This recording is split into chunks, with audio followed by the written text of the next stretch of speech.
Hello everyone. Today is Friday, March 4th, 2022. 18 CODECO militiamen, including 3 of their commanders, killed by the army in Jugu. This article is taken from the DRC newspaper 7 sur 7. A total of 18 militiamen from the Cooperative for the Development of Congo, CODECO, were killed in clashes between them and the armed forces of the Democratic Republic of Congo, FARDC, in Arruda, a town located about 20 kilometers from Libya, capital of the Walendu Pitsi sector in Jugu Territory, Ituri province, Monday, February 28, 2022. These fights broke out after an attempted attack on a regular army position in Ame, a trading center in Mahagi territory, by these outlaws on Monday, February 28, 2022, informs Lieutenant Jules Gongo, spokesperson for military operations in Ituri.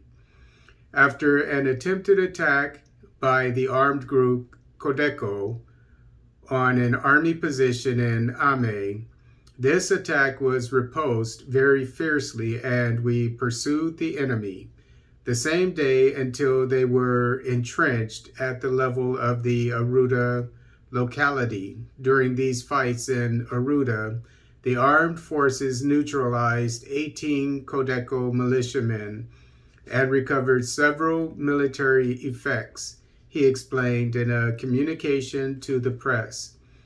The FARDC spokesman in Ituri thus reiterates his call to the population to collaborate with his army to carry out the operations to track down armed groups.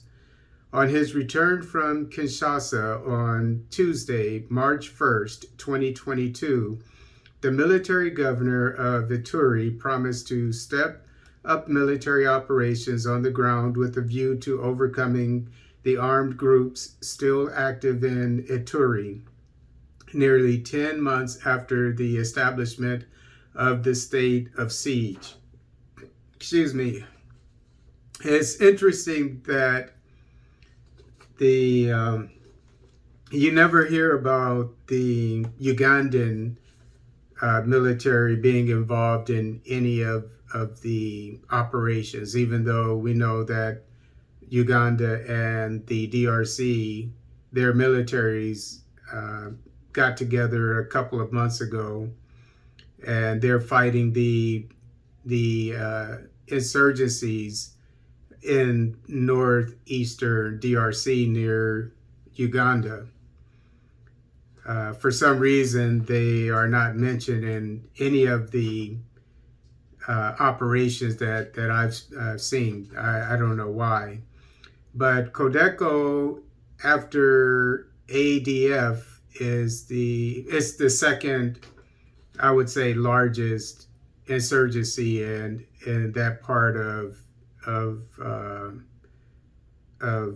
the DRC in the Northeast. You have ADF, and then you have CODECO, from what I've seen as far as what's come up in the news. So they were attacked. The DRC military, the FARDC, was attacked by this insurgency, but for some reason they were able to repulse it, and not only that, but to chase them and kill 18 of them and 3 of their leaders. So it shows that the FARDC is quite capable when it comes to the insurgency, and that's good news. Hopefully we'll hear more like this, but preferably the FARDC being on the offensive as opposed to the defensive. But However they kill them is fine with me.